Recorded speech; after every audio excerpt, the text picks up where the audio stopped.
High on the Greenland ice cap, a field researcher notices something disturbing. The changes that I saw unfolding were much too large. There was something else at work there. Florida, 2005. A beach mysteriously fills with dead creatures. It sounds impossible, yet the scriptures clearly prophesy that everything in the sea will die. Indonesia, 2004. A massive undersea earthquake triggers a catastrophic tsunami, and experts brace for even worse. A massive global earthquake unlike anything in human history. 2008. Researchers prepare for a deadly worldwide pandemic. I'm extremely concerned about these things. I'm on the front line. I have a family. Are these the signs foretold in the Bible? Bible prophecy is really advanced intelligence from the mind of an all-knowing, all-seeing God.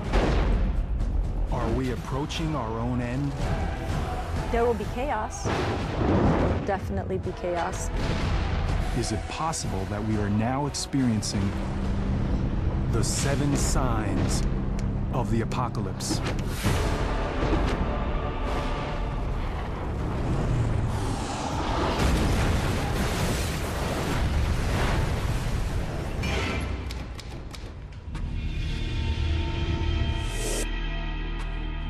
Throughout history, every civilization has considered its own end. In fact, the term apocalypse translates into a veil lifted, disclosing something hidden from mankind. The key to decoding the prophecy lies here, in the book of Revelation, the last book of the New Testament. Revelation was written by a prophet named John of Patmos in about 100 AD. Of all the books in the Bible, it is the most mysterious and controversial. The book of Revelation is meant to paint a picture of the total devastation of the earth in preparation for the day of judgment, God's master plan for the end of the world. And the book of Revelation describes this master plan as being written on a scroll that's sealed with 7 seals. As each seal on the scroll is broken, there is a new disaster. A new sign that the end of the world is near.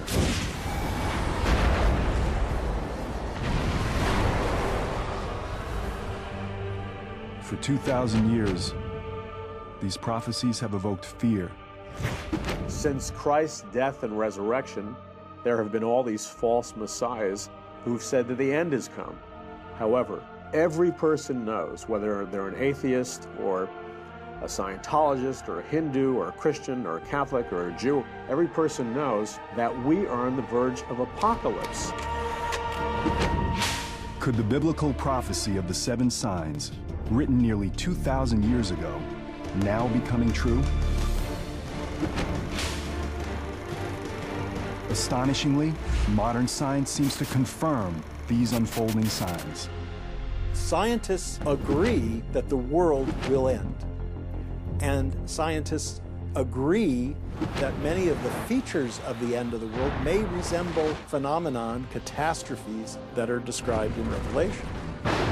What they disagree about is whether this is the will of God, as prophesied in Revelation, or whether it's just an accident of the natural world. To those who believe in the book of Revelation, the warning signs that mark the beginning of the prophecy are clear. The 4 horsemen of the apocalypse. Biblical scholars have decoded their symbolism. A rider on a white horse, on a red horse, on a black horse, and on an ashen horse, all bringing horrible things. If the prophecy has begun, then the terrors these 4 horsemen bring have already arrived. The 4th horseman, the pale horse, symbolizes plague. And when he had opened the 4th seal, I beheld a pale horse, and his name that sat on him was Death. The 4th horseman of the apocalypse is a scary prophecy. The pale horse represents global plague. He's the horseman of death. Huge percentages of the population will die. Even in our modern era, we've seen unimaginable human suffering. Every year, over 1 million people die from malaria alone. The threat of global pandemics strikes fear even among scientific specialists. I'm extremely concerned. Number one, I'm on the front line. I have a family. I have children who are basically being set up for these illnesses. It's always too late after the fact, and we need to put more work and efforts into trying to find vaccines, trying to find preventative measures for these illnesses before they happen. As we'll see, plagues are only the beginning. The third horseman adds another dimension of human destruction, the Black Horse.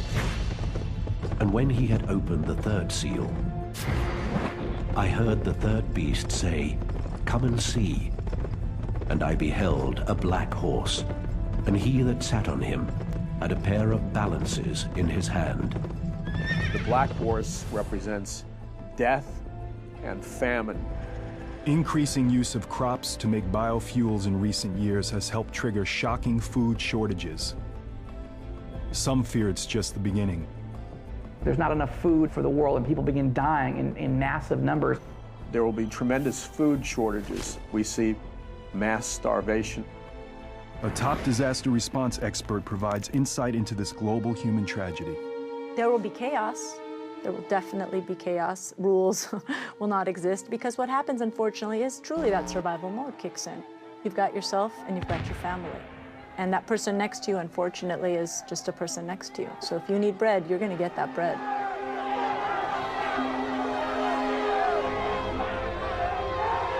The second horseman brings even greater catastrophe. And there went out a horse from him that was red. And power was given to him that they should kill one another. The red horse represents massive war and conflict on planet Earth. The evidence of this sign already surrounds us. War, genocide, terrorism. Incredible human suffering unfolding all over the globe. But where is it all leading?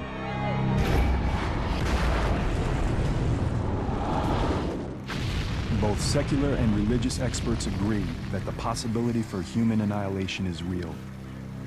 Jerry Jenkins, co-author of the Left Behind novels, explains his beliefs. It seems like with the natural disasters getting worse and worse, and wars and rumors of wars and nations rising against nation happening more frequently and more globally, it seems like we're heading towards something, and it seems like we're heading towards something cataclysmic. The evidence for the fourth, third, and second horsemen already surrounds us. But of all the horsemen, the first evokes the most terror. And I beheld a white horse, and he that sat on him had a bow, and he went forth conquering and to conquer. Next to Satan, the first horseman is the most evil figure in the Bible, the Antichrist. There are several historical misconceptions about this horrific figure. People naturally assume the Antichrist. They think of horror movies in 666 and some guy with flaming eyes who looks demon-possessed. He's not going to be screaming in stadiums with a swastika. People are not going to be saying Sig Heil. He'll come preaching peace. It'll be a time similar to today where we have all kinds of war and discord. This will be a person who will be so persuasive and such a lover of peace that people will be drawn to him and say, let's let him lead us instead of all these politicians. The book of Revelation foretells that the Antichrist ultimately turns to the dark side. He will play a central role in the final sign, the climactic war that ends the world, Armageddon. The key to unlocking the rest of the prophecy is the number 7. The author of Revelation, like all of the first Christians, was actually born and raised and educated as a Jew. What is the sacred number of the Hebrew Bible. It is the number 7, which is the number of days it takes God to make the world. Later, there was a famine that was coming that would last for 7 years. But first, God would give the nation of Egypt 7 years of bounty. All throughout the Bible, you see this theme reoccurring again and again. And where it comes to full completion is in the book of Revelation. You have a series of successive judgments growing in intensity. You have 7 seals, and then you have 7 trumpets, and you have 7 bowls. And they flow in a continuing order, but there's a crescendo. It's a crescendo that has only begun. The next sign is a global annihilation sent from heaven itself.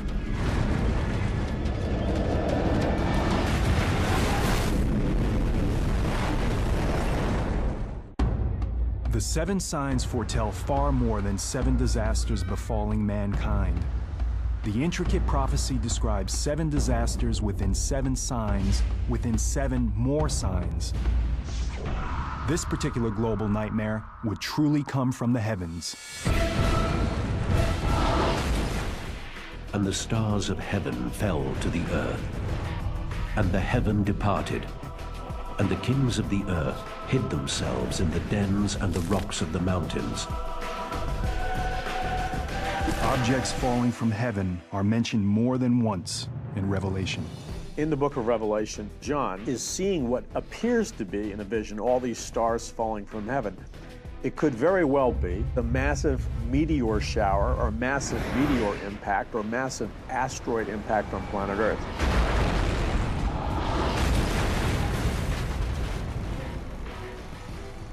John's vision is rooted in the real history of comets and meteors striking our planet. Throughout history, phenomena in the sky, especially comets and meteors, have been deeply unsettling to human beings. During biblical times, only one power could cause the stars to fall. The most obvious explanation is that God is doing something to express his displeasure. Biblical scholars have discovered a word that's mentioned several times, one that ties directly to the prophecies. It's a star that derives its name from a plant with an appropriately bitter taste. Wormwood. When the 3rd angel blew his trumpet, a large star fell from the sky. The star was called Wormwood. Could the wormwood prophecy be fulfilled by an asteroid heading towards Earth? Wormwood is a scary prophecy because it does such damage, killing so many people and so much plant life and so much animal life. It's clearly something to be so huge it'll be trackable by modern technology. What religion has interpreted as prophecy, scientists like Dr. Phil Plait now view as fact. Far and away the biggest danger from the sky would be an asteroid impact, because if we wait long enough, it will happen. A big rock is going to hit the Earth. 100% guaranteed, rock solid, bet on it. There are meteors out there. They do hit the Earth periodically. Meteors large enough to cause serious damage hit every century or so. Can an asteroid hit the Earth and destroy everything? The signs already surround us. A chunk of iron, probably about 50 yards across, slammed into the desert out there about 50,000 years ago. The amount of energy that was released, probably something like 20 megatons, which is 20 million tons of TNT exploding all at the same time.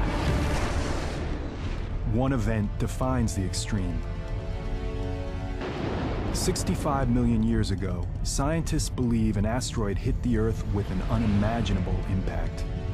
Our planet got incinerated, cremated.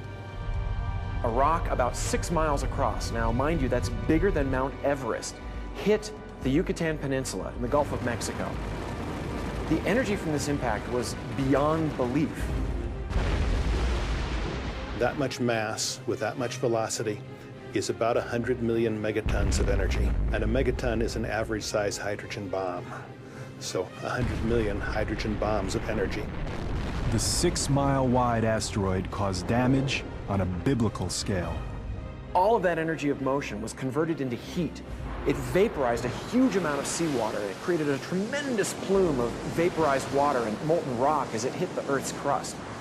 There were tidal waves, tsunamis, that may have been hundreds of meters high. The Earth shook, equivalent to what they call a magnitude 12 earthquake. It splashed debris around the entire planet, which came back down into the atmosphere and heated up like shooting stars with about 20 million megatons of energy. Within a few hours of impact, fires were raging across every continent. It was literally hell on Earth. Can an asteroid trigger an apocalypse? It may already have, just not for mankind. The evidence is clear. An asteroid collision could happen, so it's not a question of if, but when.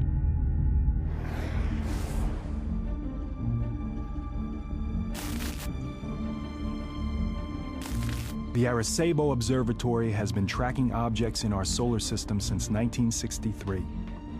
It is still the largest telescope on the planet. Unlike optical telescopes, radio telescopes like Arecibo make their observations electronically, similar to how radar works. We have a 1 megawatt radar system, possibly the most powerful radar system on Earth, that we use to track asteroids and get very precise information about the trajectory of these asteroids. And therefore, we can indeed improve our knowledge of the orbit of these objects, and we can tell whether an object poses a danger or not. What they're finding is startling to religious and scientific communities alike. The objects that are dangerous to us are the ones that are big enough to do substantial damage. Those are taken to be the ones that are sort of 500 feet across and larger. Of the 500-foot size, there's 10,000 to 20,000, I'd say. And we know where maybe somewhere between 10 and 30% of those are. By a conservative estimate, 7 to 14,000 unaccounted asteroids pose a threat to Earth. One as small as 100 yards across can still destroy a city the size of Tokyo.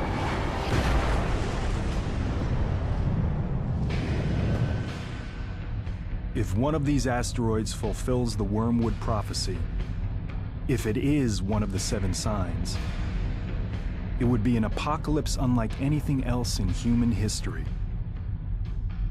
If you have an asteroid that's a couple of hundred yards across, it's the size of an entire football stadium, and it comes in, it'll pass through the Earth's atmosphere and it gets very hot.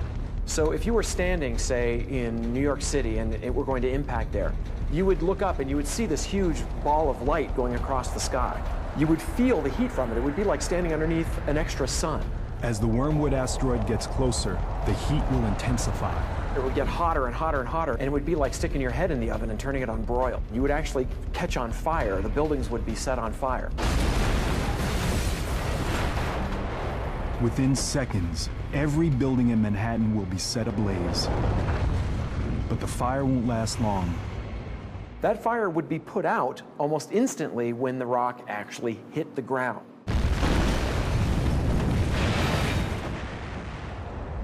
The Wormwood asteroid will gouge out an enormous crater. And there would be a huge shock wave which would just knock down buildings for miles around. The pressure wave, the heat, and all of this together would probably completely destroy Manhattan Island.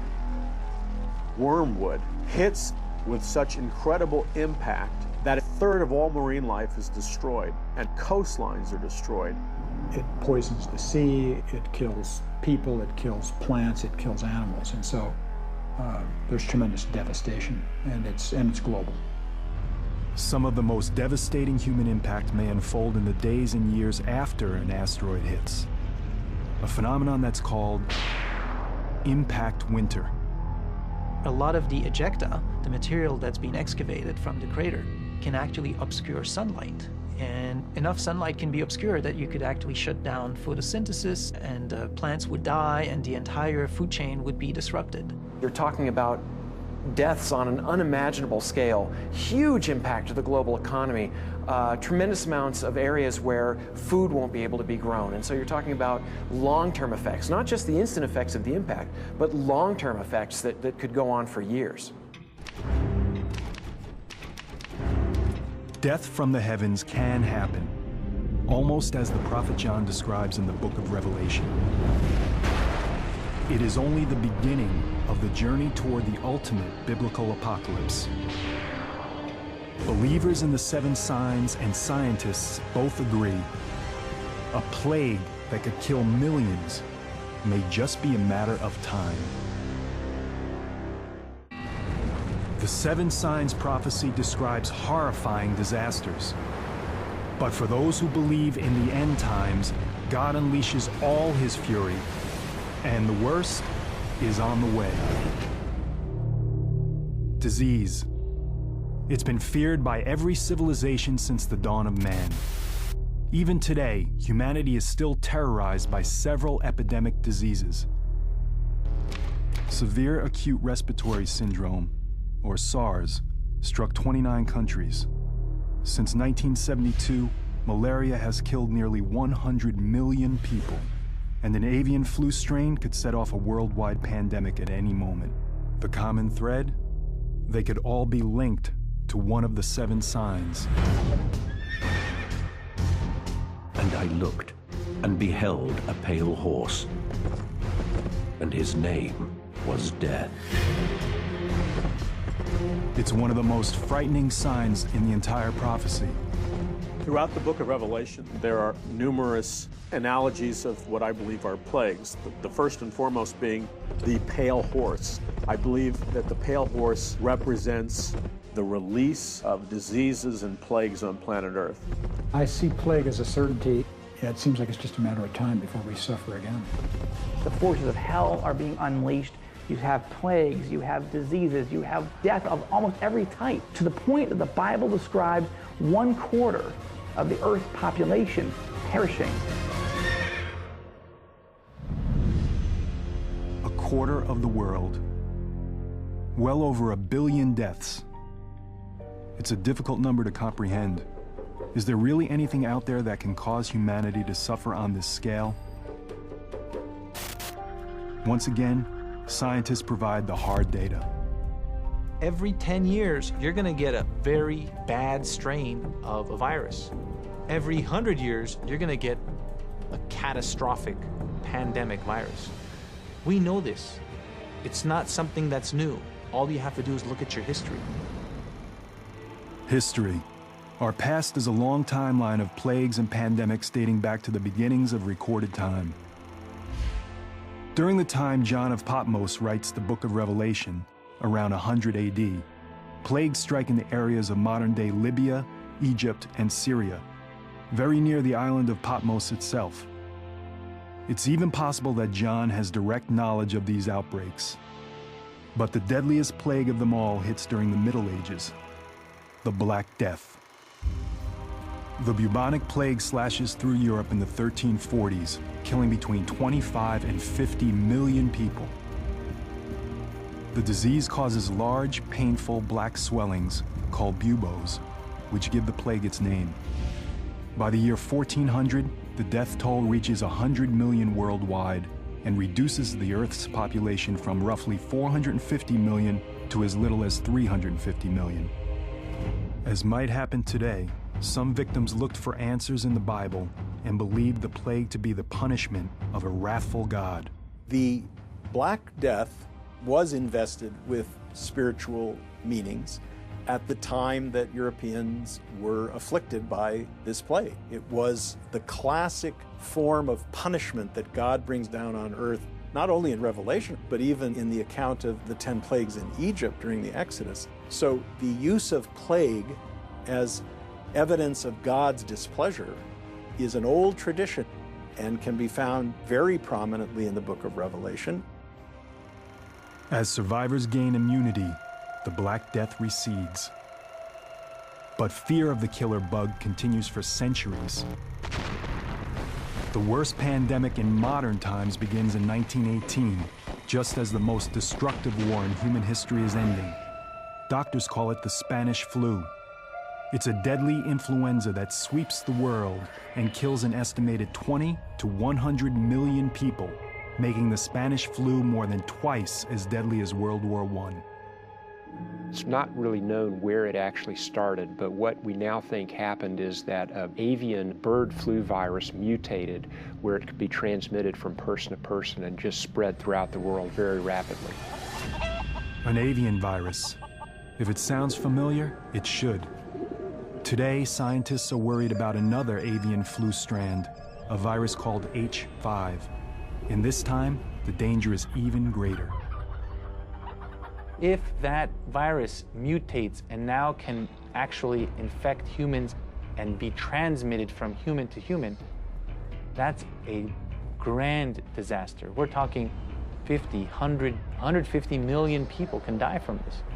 Just like during the 1918 pandemic, a mutated H5 flu will be easily communicable between humans. But today, we live in a much smaller world. Infection could be out of control before we even realize it's upon us. We have created the highway for these bugs to go all over the world on a day-to-day basis. A person gets on a plane who is incubating a pandemic influenza. It has a 2-day incubation period.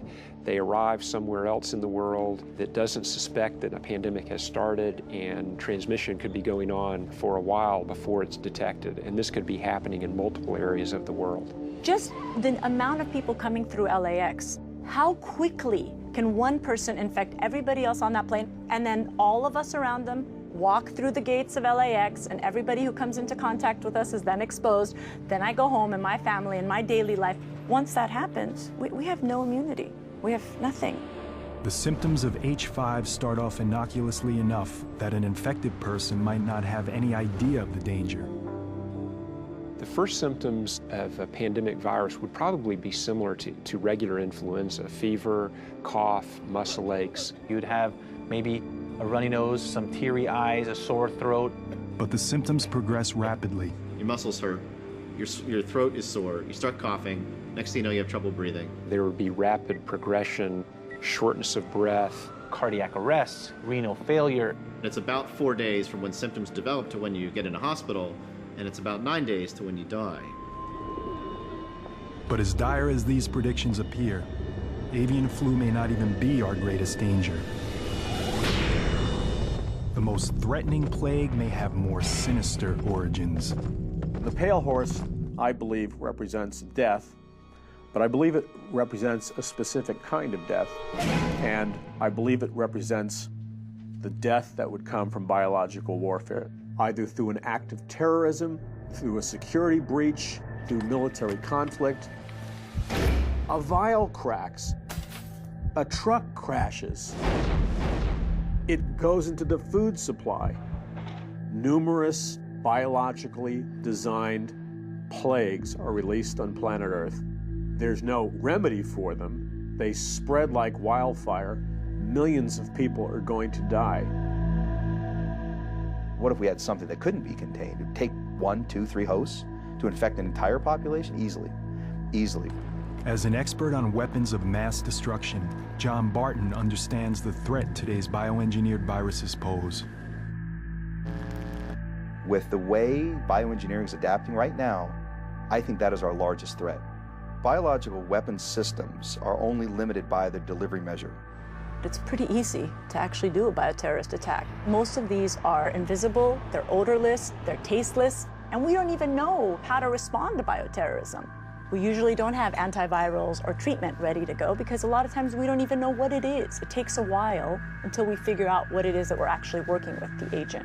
Let's say you have a terrorist cell. You have an engineered virus. It just has to get airborne. A biological released into the air on another human being in a high-density populated area like Los Angeles or New York, you're going to infect everybody. I mean, you're going to achieve your end. With the amount of travel that Americans do, with the amount of border crossing that the Europeans do, we can easily perpetuate a strain globally within weeks.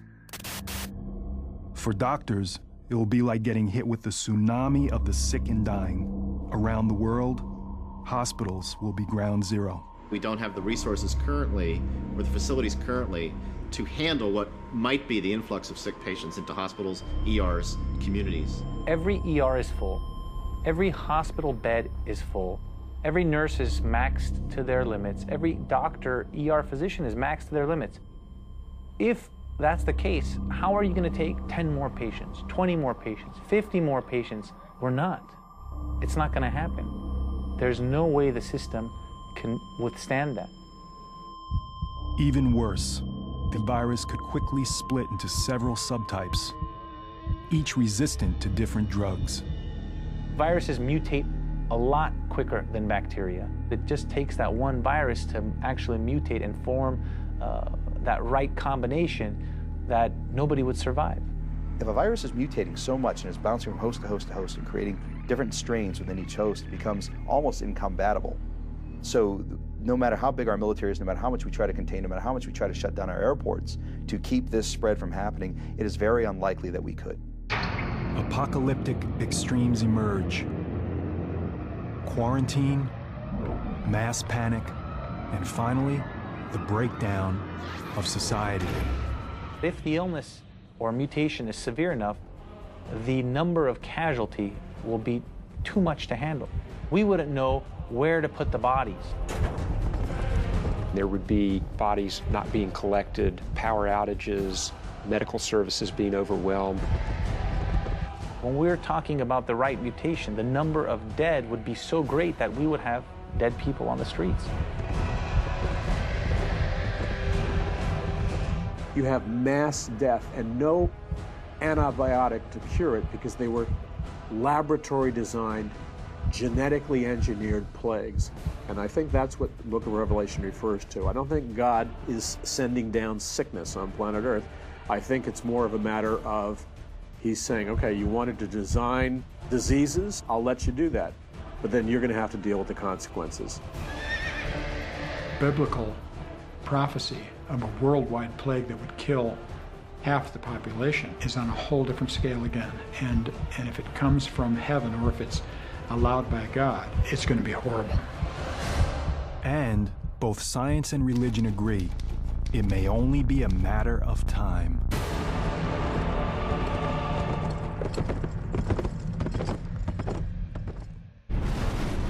The next sign involves a different type of disaster, one that strikes the very ground we walk on. A massive global earthquake, unlike anything seen in human history. Many are skeptical of the Bible's 7 signs. They simply cannot believe a loving God unleashing such a holocaust on humanity. But as the investigation of the 7 signs prophecy continues, a pattern begins to emerge. It's a dark place on the fringes of human knowledge, a place where the differences between modern science and ancient prophecy begin to blur. The next sign brings that dark place into sharper focus, revealing a new level of horror and destruction. Within the last decade alone, the world has been struck by a series of catastrophic earthquakes. The 2004 Sumatra earthquake, the tsunami from that event killed at least 270,000 people. We just had an earthquake in China. The estimates are 80,000 people killed. In 2005, there was an earthquake in Pakistan. Again, probably killed 80,000 people. Hundreds of thousands of victims suffer. Women, children, the young and old. Are these terrible disasters linked to ancient biblical prophecy? For believers in the 7 signs, the evidence is clear. And I beheld, when he had opened the 6th seal, there was a great earthquake. Some believe the worst is yet to come. This is unlike anything we've ever seen in human history. This is a massive global earthquake that will terrify people to the core of their being. Imagine killer earthquakes striking all over the world at the same time. Even scientists are terrified by the possibilities. We're planning for ourselves here in the US, but if you think about some of the other places like Bangladesh, in Dhaka, an earthquake there, oh my goodness, the numbers will be staggering. For many devout Christians, it's a glimpse into the destruction foretold by the 7 signs. One more evidence that God is trying to literally shake the human race awake to their need for him. Earthquakes play a central role in the prophecy, one that goes beyond breaking the sixth seal. Earthquakes are a key judgment of God throughout the book of Revelation in what's called the seventh bowl. It talks about an earthquake occurring that is so great that the world has never seen it before. Mountains are leveled all across planet Earth. Islands dissipate and disappear. Entire cities are leveled.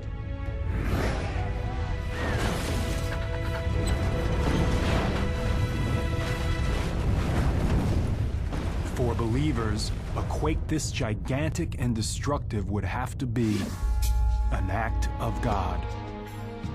The judgments in the book of Revelation, that many of them will be intensification of natural phenomena that we see today. I'm not sure you can take a look at the natural world today and say, well, that's what it is and that's what it's going to be. It is literally a supernatural event. Earthquakes have a long history that predates the Bible. One of the leading scientists on the subject is Thomas Jordan, director of the Southern California Earthquake Center. Earthquakes are among the largest killers of human beings in terms of natural disasters. We know of at least 21 earthquakes that have killed more than 50,000 people in recorded history. Earthquakes strike along fault lines, places where the gigantic plates that make up the Earth's crust collide. With each plate weighing trillions of tons, the amount of energy unleashed by a major quake is enormous.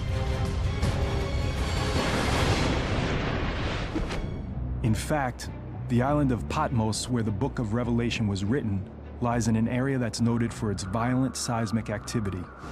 It's even probable that John of Patmos himself experienced the terror of earthquakes firsthand.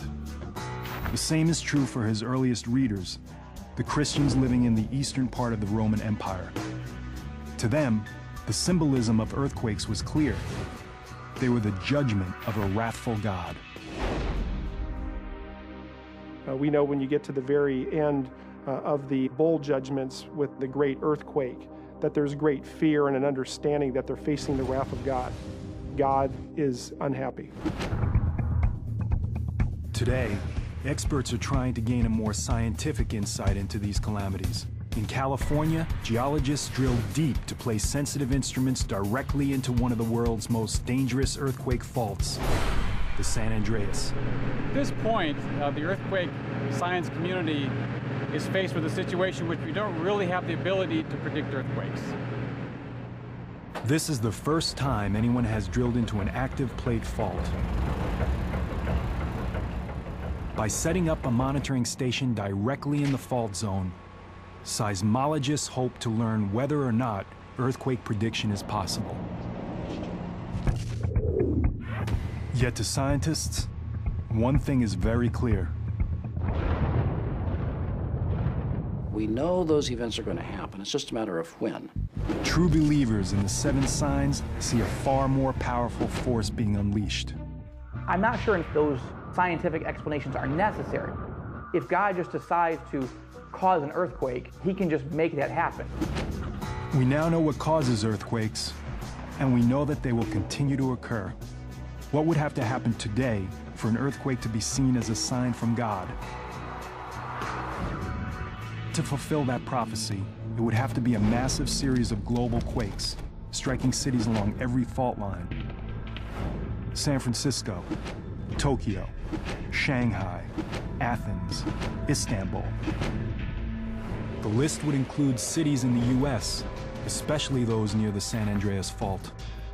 It runs from the southern end of the state all the way through the urbanized regions of Los Angeles and up through San Francisco into Northern California. Alina Dorian has spent much of her career planning for that dark day. The worst time for an earthquake to hit would be when you have the most population out in places where it's the highest risk, which means in high-rise buildings, roadways, having the kids in school so they're all separated from their families. It would be a tremendously violent event. The ground could move by 10, 20 feet. It would be shaking strong enough that people would be literally thrown to the ground. They couldn't stand. And if you were next to tall buildings, Windows falling out of tall buildings would be a tremendous hazard. Anything that falls from a significant height is basically just like a stray bullet. Now add to that glass, which is in those large structures tempered and made to withstand significant wind. It's basically falling blades. So the amount of trauma that those things would cause would be enormous. Many of the older brick buildings would collapse. The older concrete frame buildings would collapse outright. You'd see some floor slabs that were just pancakes with people stuck in between them. You're going to get amputations, pneumothorax, which are collapsed lungs, crushed hearts. If you're bleeding out and you can't get to the hospital, you will die. Even people in LA's modern steel frame skyscrapers, the kind that are designed to withstand large quakes, aren't totally safe. At the very least, the building would begin to sway. For such a large earthquake, we'd anticipate that we'd see collapses of some of those buildings as well. In a few minutes, the shaking will be over. But for those who survive the initial blow, the horror is just beginning. Fires caused by broken gas lines and fallen high-voltage wires will spread throughout the city. If you start enough fires simultaneously, you'll overwhelm the resources to put it out, and instead of slowly putting the fire out, the fire will start to grow. And of course, if fires get large enough, and they just keep growing, that's what we call a conflagration. With water mains and roadways severed, a post-quake firestorm in LA could last for days, even weeks. Thousands of people trapped in collapsed buildings or too badly injured to move will be incinerated. Eventually, even a fire this size will burn itself out, but the community will continue to suffer. It's not just the deaths. Deaths are huge. But then you have 6 months, a year, 2 years of recovery time for everyone else. And not just people that are sick, but people that are displaced, people that don't have homes, they don't have jobs anymore, they don't have possessions, they don't, their families have been ripped apart. Imagine afterwards trying to get your life back together again as an individual, as a system, as a business. I mean, it has huge ramifications. And this is just one city, in one country, in the entire world. Imagine the consequences of a simultaneous global quake in poorer areas around the globe. Those buildings can't survive. Those people have nowhere to go, and they are packed. There's so many people in a little square meter. So it's something that you have to think about. Catastrophe on a biblical scale. Earthquakes are a warning.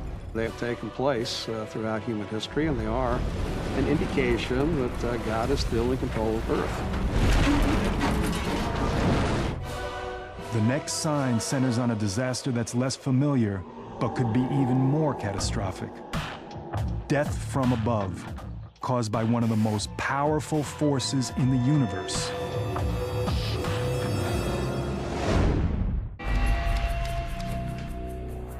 The investigation into the truth behind the 7 signs prophecy has already uncovered a massive amount of evidence.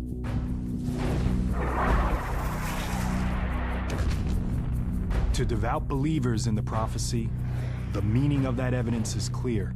God just sends sign after sign, event after event, trying to wake people up. To these evangelical Christians, it reveals God's master plan for the destruction of the world and the second coming of Jesus Christ. The book of Revelation is meant to paint a picture of the total devastation of the earth in preparation for the day of judgment. Incredibly, modern science confirms many of the doomsday scenarios foretold in these mysterious prophecies. Scientists agree that many of the features of the end of the world may resemble phenomenon, catastrophes that are described in Revelation. We also now know that the prophecy builds into a crescendo of disasters. A series of 7 within 7 within 7 more signs. All of this is terrifying enough, and yet there are still more signs to investigate. Indeed, The next sign threatens something so important that without it, life on Earth would cease to exist.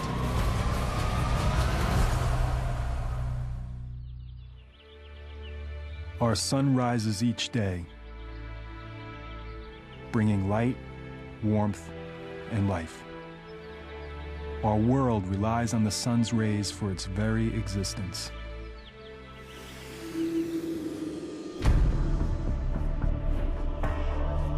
But as the 7 signs continue to unfold, what happens when the sun and stars instead bring death, devastation, and darkness?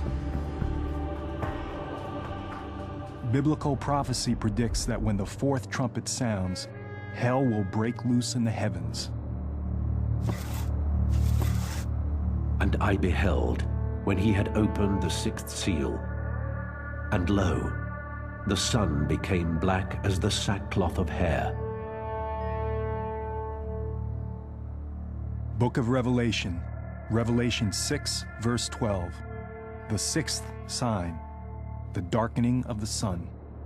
You have the sun turning dark and the moon turning towards blood. It's a transitional period into what would be called the wrath of God or the Great Tribulation. When the prophecies talk about the sun turning dark, I don't think it's going to be anything that's caused by man. I think this is God, in essence, turning the light out. The sun has been an object of fear and veneration for humankind since the beginning of time. Solar eclipses are such terrifying experiences for our ancestors that they often unleash widespread panic. But the dire predictions of this sign warn of something more than the temporary effects of an eclipse. Could the 6th sign mean that our sun might be darkened permanently? Could we plunge into a cosmic darkness so devastating that it would be interpreted by many as an act of God or a sign of the apocalypse? Surprisingly, scientists say that the possibility does exist. And ironically, a planet-wide darkness could start with the brightest light in the universe. Gamma ray is a part of the electromagnetic spectrum. It's basically light. Gamma rays are created by electromagnetic radiation and are emitted during radioactive decay. If normal light is like a feather hitting you on the cheek, a gamma ray is like a bullet. A single gamma ray photon has 1 billion times the energy of a visible light photon. That's what makes them dangerous. If they impact a cell, they can disrupt the cell. If they impact DNA, they can actually shatter or alter the DNA molecule. While gamma rays were discovered over a century ago, we are only now just starting to learn how deadly they can be. As Dr. Neil Garrels explains, the big breakthrough in gamma ray research comes during the Cold War. Nuclear weapons produce flashes of gamma rays. And in 1962, President Kennedy signed the Nuclear Test Ban Treaty with the Soviets. And this treaty outlawed testing of nuclear weapons above the Earth's atmosphere. The United States built a series of satellites to monitor this treaty. So these satellites had gamma ray detectors on them. And lo and behold, they actually discovered flashes of gamma rays. But the gamma rays are not coming from Russia. Multiple satellites would see the flash at the same time, and it wasn't coming from the Earth. It was coming from deep space. When scientists finally locate the source of these rays, they discover one of the largest explosions in the universe, the gamma ray burst. Gamma ray bursts are second really only to the Big Bang as far as energy output. As far as we know, there are no bigger explosions in the universe. It's caused by a supernova, a very massive star that explodes. The inner part of the star collapses down and it forms a black hole right at the center.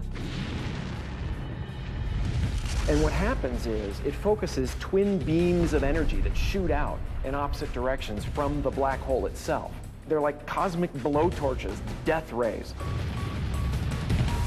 These things scream out at the speed of light, and the energy that is packed into these beams is staggering. It's unimaginable. In roughly 10 seconds, these two tightly focused beams transmit more energy than our sun will emit over its entire 15 billion year lifespan. There are almost 1 million of these going off every day. This is happening all the time. You can talk about asteroid impacts, you can talk about solar flares, you can talk about black holes passing through the solar system. But I think pound for pound, you don't get anything more terrifying than a gamma ray burst. Anything within 1,000 light years that lies in the path of gamma ray beams is simply vaporized. Fortunately, there are no stars close enough to vaporize our planet. But the radiation from a gamma ray burst even several thousand light years away can still devastate the Earth. In fact, there's evidence that our planet may have already been hit.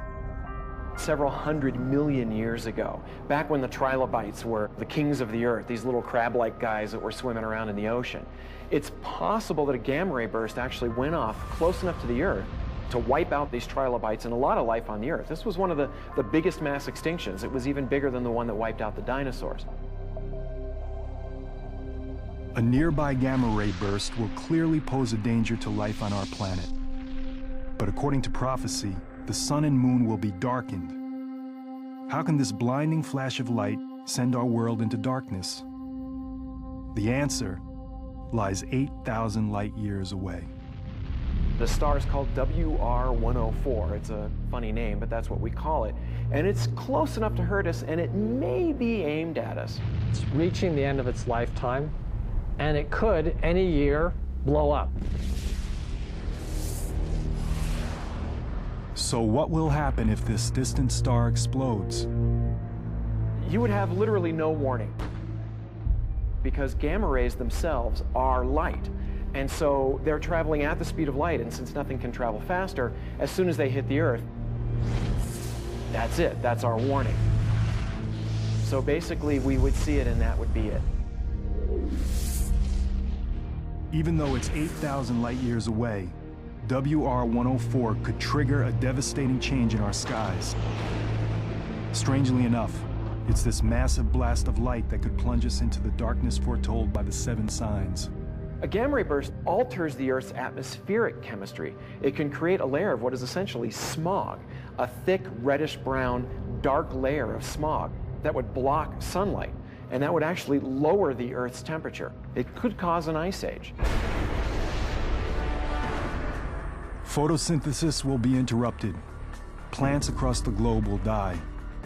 It's also possible the sudden change will wipe out the critical bottom layer of the food chain. Changing the microscopic life in the ocean changes the very base of the food chain. If you were to kill all of the plankton in the ocean in a very short period of time, life would stop immediately. The whole system collapses. It's a big chain. Everything is linked to each other. The whole thing's going to fall apart. Trapped beneath darkened skies on a frozen, dying planet, the effects of a gamma ray burst will be a nightmare for mankind. One foretold by the Bible centuries ago, a prophecy that for some will signal the end times. At the end of time, things will be out of order. Things will be turned on their heads. The sun, which is a source of light, turns to black, and the meaning assigned to this upheaval is the imminent working of God's will to bring the world to a final end. I don't think God needs to use anything specifically scientific to make it happen, but he could. I mean, if it's a gamma ray that causes this, he'll use whatever he has at his disposal to make it work. In the vastness of space, there's no way to know if this sign will happen. Everything in the universe is a matter of probabilities and chance. If your star and your planet happens to be near another massive star that's blowing up, that's it.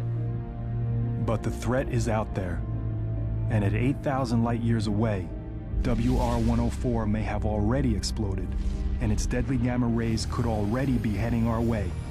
And as frightening as this sign is, the biblical march toward apocalypse is about to get even worse.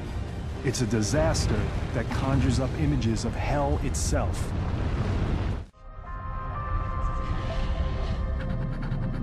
Scientists at Yellowstone take measurements Something strange is happening. Could it be the site of a future biblical disaster? Could it be part of the 7 signs? And the second angel sounded, and as it were, a great mountain was cast into the sea. In the second trumpet judgment, it talks about a great mountain falling into the ocean. That could be an asteroid, but it uses the term mountain, and then it uses the term fire. A mountain bursting out of the ocean, erupting with fire. It's one of the most dangerous and destructive forces on Earth. Could one of the 7 signs be a volcano? A look back at ancient history provides a clue. The images of fire and brimstone that define hell were inspired by the flaming magma and sulfuric gas emitted by volcanoes. Like many violent natural events, volcanic eruptions are seen by our Christian ancestors as the result of God's wrath. Mount Vesuvius erupts in 79 AD. During the same period, John of Patmos writes the book of Revelation. The eruption buries the Roman city of Pompeii. Hot volcanic ash entombs thousands of victims for all time, frozen in their final agony. Many early Christians view this as God's punishment of the pagan Roman Empire, exacted for persecuting their Christian brethren.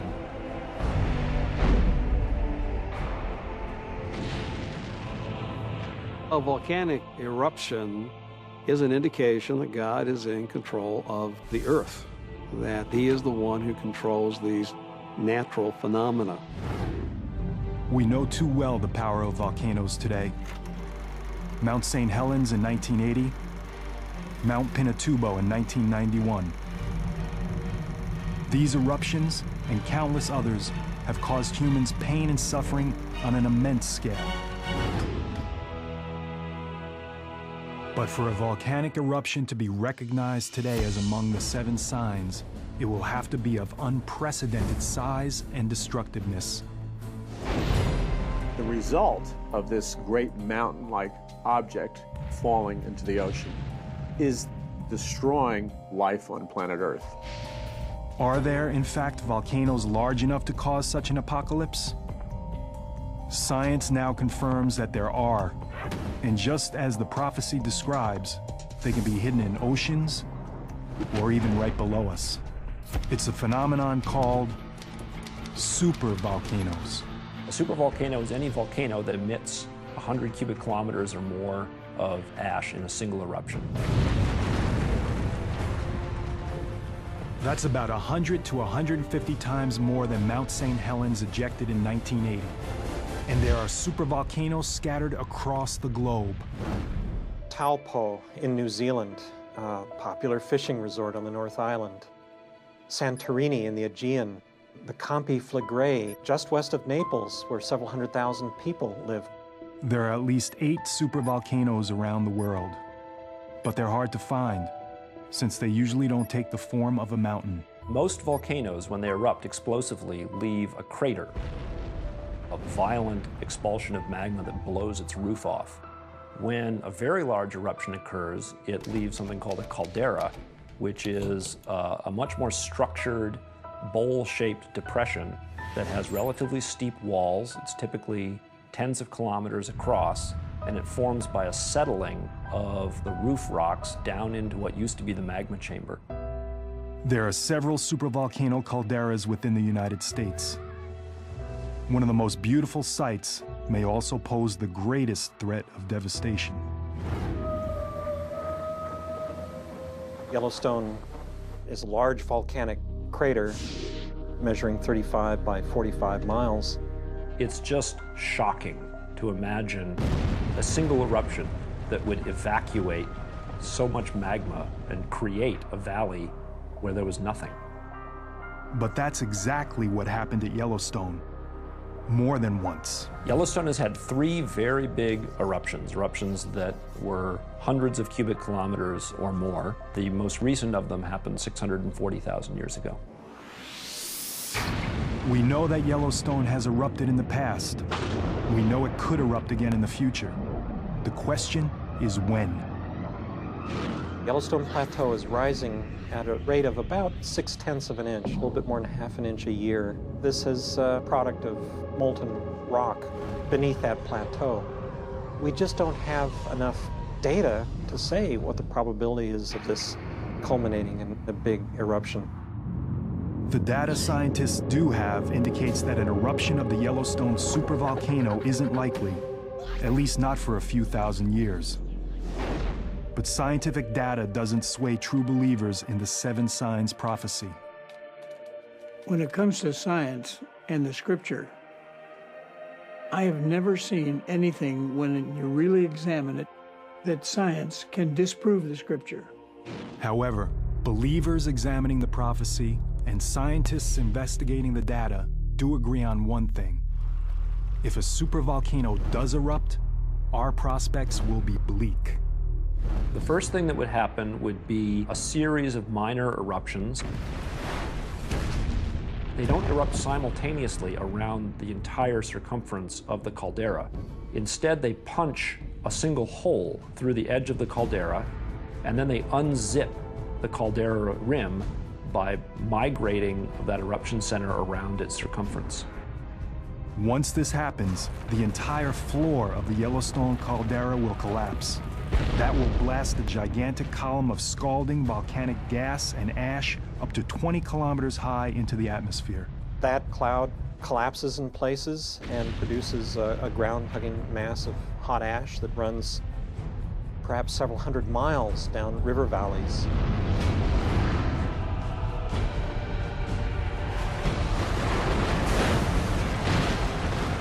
Anyone and anything within that range would almost certainly be buried and killed.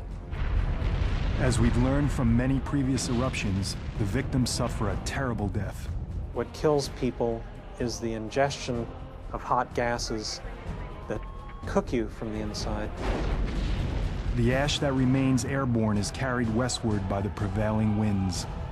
11 western states, including a substantial part of California, become blanketed in ash. You're looking at a destruction of the grain belt in the Midwest, upon which a substantial part of the world's population living at margin depends. And with that, then, a realignment of the geopolitical balance of power. Long-term damage could be even worse. Small volcanic particles and gases continue to circulate in the stratosphere, causing sunlight to reflect away from Earth. Volcanic winter sets in, very much like the impact winter caused by a large asteroid impact. Global temperatures drop as far as 5 degrees centigrade. That may not sound like much, but that's the only temperature difference that separates us from the last ice age. Once these horrific events begin to unfold, certainly students of the Bible will recognize them immediately as events that were foretold thousands of years ago that are now coming to pass. In contrast to the unshakable beliefs of devout Christians, scientists are not as sure of the future. Supervolcanic eruptions could take place at several dozen localities around the world. The best that we can do is, if we notice evidence that a major eruption is impending, to clear out the surrounding area and prepare for the possible consequences. Not very reassuring.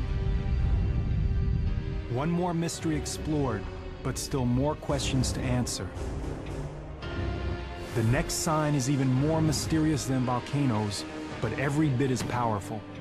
It's a phenomena that turns the very waters we depend on as red as human blood. Most scientists believe life began in the ocean. But could life also end because of the sea? To believers in the 7 signs, the answer is yes. 2005, the coast of Florida is struck by a huge die-off of sea life. Crews armed with pitchforks and gas masks clean up tens of thousands of dead sea creatures washed ashore from the Gulf of Mexico. In 2007, a similar event infects the coast of Southern California, leaving the beaches littered with dead sea lions, fish, birds, and whales. It is an image that comes straight from the book of Revelation. The death of living things in the sea.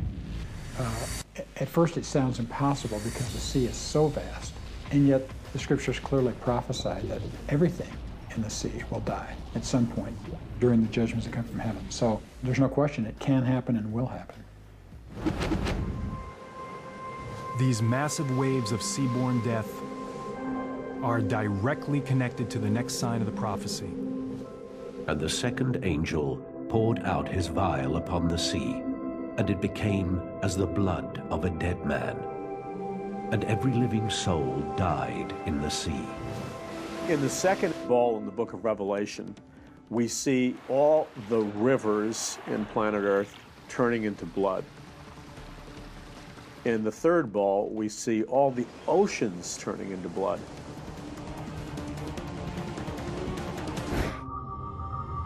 A wrathful God transforming the waters into blood is a recurring event in the Bible. But what does it mean?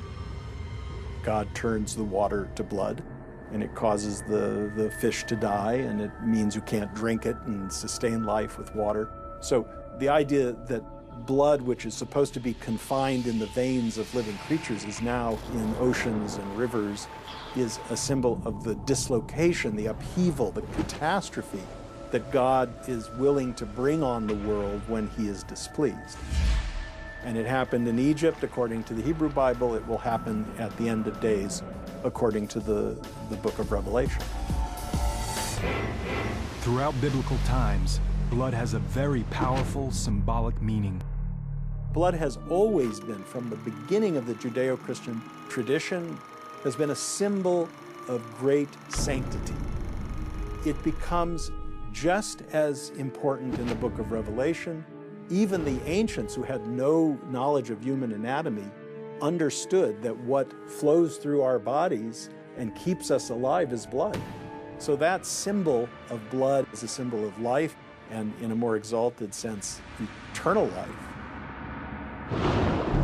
Blood can also be a powerful symbol of death. For centuries, water turning into blood is seen symbolically, but now science offers a different perspective. Can there be scientific truth to water turning blood red? For reasons that remain mysterious for centuries, the oceans and places along the world's coastlines sometimes turn a blood-like shade of red. When this happens, beaches become littered with dead sea life. Everything from minnows to whales perish and are washed ashore. Today, we call these phenomena red tides. Red tides are explained by a leading marine ecologist at the University of Southern California, Dave Hutchins. Red tide is a common name for a group of single-celled algae that live in coastal water and produce toxins. They produce large blooms that can be really damaging. Some of the organisms that make these blooms actually have a reddish coloration, and when there's enough of them, they can make the water turn literally red, like blood. In fact, the book of Revelation is written on a small island in the Aegean Sea. It's highly probable that red tides are well known to the local fishermen and to the wider population that reads the prophecies. Given that the sign calls for our waters to turn into blood, it might very well be linked to the phenomenon of red tides. But it will have to be a red tide so unnaturally catastrophic, so extreme, that it can only be seen by many as a sign from God. Can a red tide become that deadly? Again, science offers us a surprising answer. The red tide algae produce very potent toxins that can kill humans and other vertebrates. And they can literally do the same types of damage that a nerve gas would do. The big culprits are shellfish, filter-feeding shellfish, clams of any variety, and mussels. These are organisms that basically sit there and they pump water through a very, very fine mesh, and they collect algae in their stomachs. Most of the poisonings that come from algal toxins have the name shellfish poisoning in them. So there's amnesic shellfish poisoning, which causes loss of short-term memory. There's paralytic shellfish poisoning, which causes paralysis. There is neurologic shellfish poisoning, which has respiratory effects. A lot of these things get into our food web by virtue of the fact that we eat some organisms from the ocean that are filter feeders. A red tide could escalate, and the threat could spread from the food we eat to the air we breathe. Some types of red tide release the toxins to the water, and they can actually get aerosolized out of the water and into the air where people can breathe them. That would be like our oceans emitting clouds of lethal nerve gas. The impact on people living near the sea would be devastating.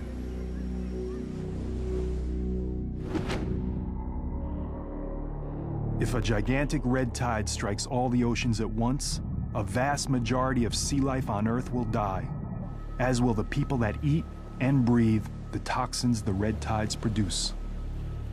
The millions of other people around the world who depend on the seas for food will starve. The human suffering and death will be mind-boggling. There's no doubt that many would see this as a fulfillment of the 7 signs. Both pollution and global warming are, in fact, upsetting the ecological balance that normally checks red algae growth, fueling a rise in the number and severity of red tides worldwide. If this deadly toxin continues to thrive, it could overwhelm the planet. If toxic algae win and continue to win and always win, we have a very dire situation. Those attuned to the prophecy of the 7 signs agree, but for different reasons. I think what God is specifically saying, he's saying to the rebellious planet Earth, to the Antichrist and his forces, you've martyred my people, you've spilled their blood, you've killed millions of people that believe in God by taking their blood. Now, as a judgment and a final warning to you, I'm going to turn all the rivers on planet Earth and all the oceans into blood. So this sign really could be a terrifying portent of worldwide killer red tides. It also has a link to our next sign, where again, destruction comes from something that's a direct source of life on Earth.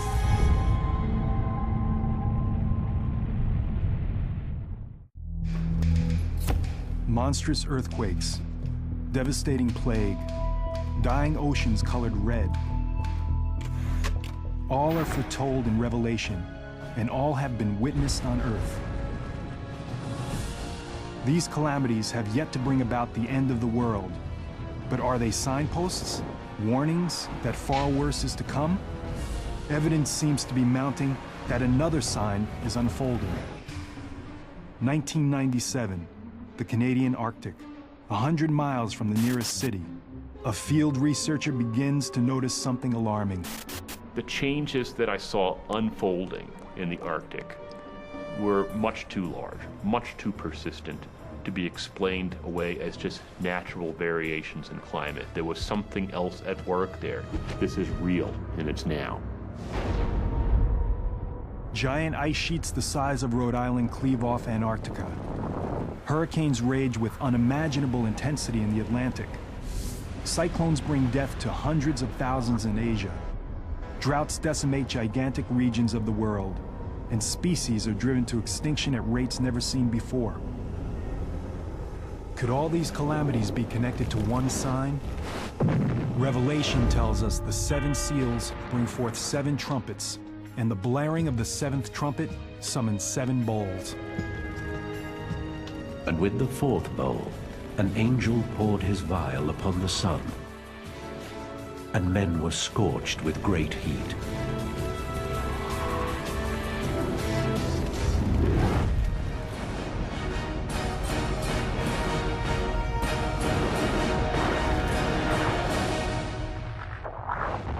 Heat, the sun scorching mankind. One of the most alarming signs of the prophecy.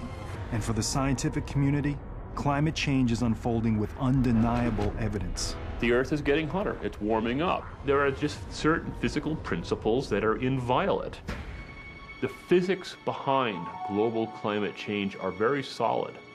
We increase the concentrations of atmospheric greenhouse gases, the planet warms. You cannot escape the physics. For Mark Sarazi, a research scientist at the National Snow and Ice Data Center, the cause for climate change is obvious and man-made. It became very clear that we were starting to see the effects of global warming associated with rising greenhouse gases. Everything that we're doing in our activities, whether it's building new cities, putting up agricultural lands, whether it's driving vehicles and putting gases into the atmosphere that we know help warm the planet further, we are causing this planet to warm. It's happening much faster than our models were telling us is going to happen. And that's scary. But for some religious experts, the evidence of climate change is linked to a larger prophecy, another sign of the impending apocalypse. Men will die from heat, sun radiation and poisoning, crops, water will dry up. There will be such an intensification of the sun's rays that 50% of the Earth's population will die. We're seeing natural disasters, unprecedented. When you see on the evening news somebody sitting in the upstairs of their home because the downstairs is flooded out, I mean, it's frightening. Whether or not they agree on the cause, most scientists and religious experts do agree on one thing. Our planet is heating up, and the effects are catastrophic. It's not a matter of if, it's just a matter of when. And then it's a matter of how severe is it going to be and what are the impacts going to be. Increasing the Earth's temperature, even by a few degrees, can cause devastating consequences worldwide. The change is going on very, very quickly. We're going to see a rise in sea level. We are going to see, very likely, more intense hurricanes. We're going to see increasing drought. You're going to see strife. You're going to see conflict. Increased terrorism as a result of global warming, it's in there in the possibilities. A rise in temperatures would set off a chain reaction. What we're going to be seeing is that rate of sea level rise is going to accelerate. Why is it going to accelerate? Largely because we're going to see increasing meltdown of the Earth's glaciers and ice caps. What's going to raise the sea levels is primarily Greenland and Antarctica. Together, they're more than 90 meters of ice. A small rise in sea level, just 10 meters, would submerge much of Florida and the East Coast. It would displace 25% of the entire population of the United States. You might want to consider not living in a low-lying coastal area if you're intending to hold on to your land for a while, because that land might be gone. Some scientists postulate an even more extreme rise in sea levels, up to 90 meters. That would create a truly biblical catastrophe.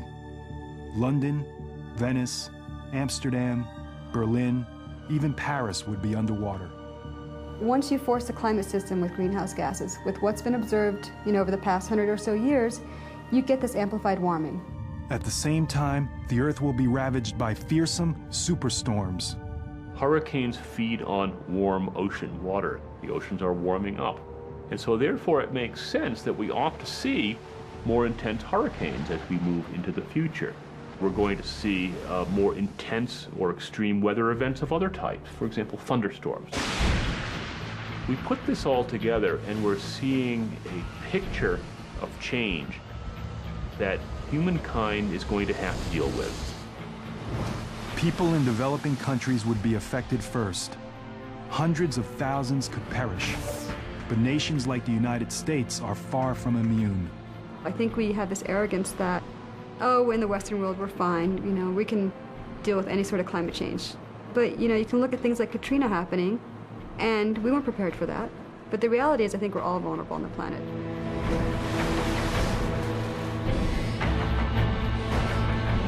Whether or not we're ready for global warming is a matter of conjecture. But there's no way to prepare for the next sign, a global war that will wipe out most of humanity. The final battle between good and evil. Revelation calls it Armageddon.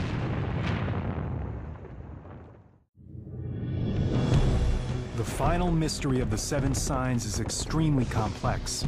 The book of Revelation is full of dreamlike symbolic imagery and hidden clues. Bible prophecy is really advanced intelligence from the mind of an all-knowing, all-seeing God. Just like intelligence at the CIA, where you have a little piece of information from one source and a little piece from another, and you have to put it together and connect the dots, Bible prophecy is this way also. Another factor adding to the complexity of the seven signs is that there are more than 7 disasters contained within the seven signs. We've got 3 sets of 7 judgments. 7 seems to be the perfect number. It's referred to the number that relates to God, as opposed to the Antichrist, whose number is 666. There is more than one interpretation of the prophecy, which is why others have abused it to mislead followers to their own deaths. Even some religious scholars are unsure about the exact interpretation of the seven signs. Whether these things are literal or somewhat symbolic, I think we'll just have to wait and see. We've had plagues, we've had famines previously in human history, so whether these are the exact things that God is bringing about in this age to prepare for this generation, having these judgments, that is just something that we can't speculate on.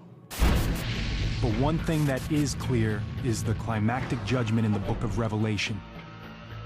The final sign, Armageddon. And I saw the beast, and the kings of the earth and their armies gathered together to make war against him and against his army.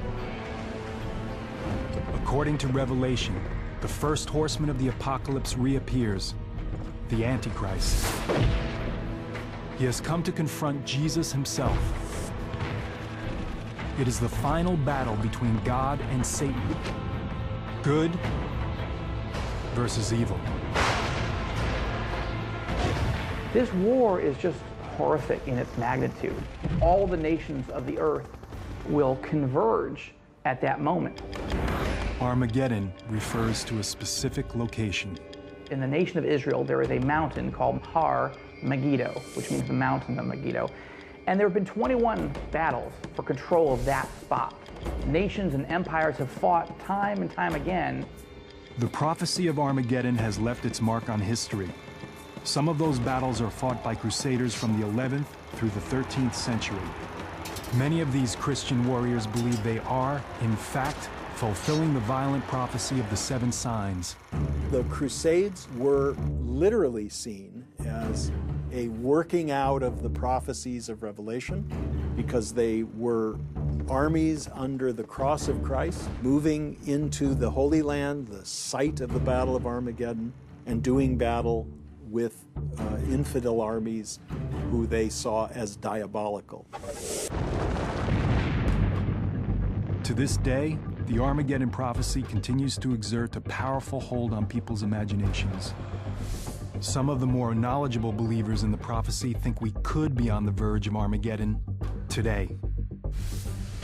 We live in a brutal, chaotic world, so much so that with weapons of mass destruction available and rogue individuals and nations and terrorists and so on, people are afraid that maybe this could be the end.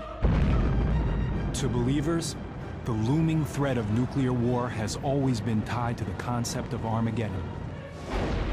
Looking at the nuclear arms buildup, the missing Russian suitcase nukes out of the former Soviet Union, the cataclysmic plagues of biological warfare being stored and manufactured in laboratories, I don't think there's ever been a time in the history of mankind where we have had the technology to literally decimate our world in a matter of weeks or months.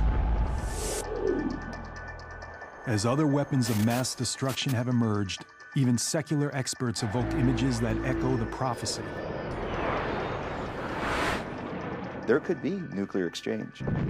At which point, to protect our own interests, do we get involved with that or not? And if so, at what capacity? Do we launch strike packages to neutralize nuclear threat? Or do we just say, you know, let's just have at it. If the final prophecy culminates in nuclear Armageddon, the end will be similar to those caused by a large asteroid impact or a huge supervolcano eruption. The devastation of war will be followed by a nuclear winter, a shroud-like cloud of radioactive debris that will envelop the globe in darkness. We would now lower our global climate temperature by at least 10 degrees. As it got perpetually worse, we're screwed. And then the prevailing precipitation that would fall in the form of snow would be completely radioactive. In this frozen hell, we would meet our final apocalypse. But apocalypse doesn't mean our demise. It means something to be revealed. The journey through the 7 signs only appears to be an unending litany of death and destruction. Starting with the 4 horsemen of the apocalypse, progressing to a mounting crescendo of horrific disasters, culminating with a final battle that could destroy everything on the planet. But to believers in the prophecy, the 7 signs are not a countdown to the end of time. The signs signal a new beginning, a startling and symbolic wake-up call. The purpose is to grab a rebellious mankind's attention in an effort to bring mankind back to himself. And this is where the mystery of the 7 signs is finally revealed.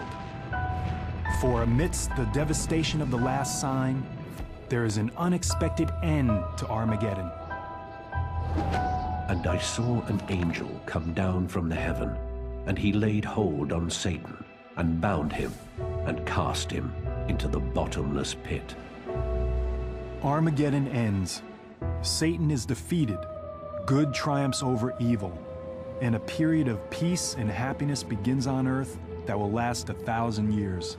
The bottom line is this: God's not some angry tyrant slinging down lightning bolts. God is love, and Apocalypse is the unveiling of everlasting love. That's what it's all about. It's not about torture, and it's not about disease. It's about the love of God and bringing in a brand new world.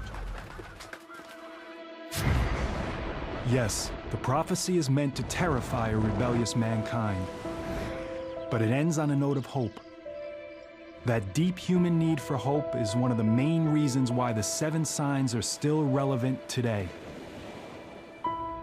The book of Revelation has never been read with more earnest, true belief than it is today.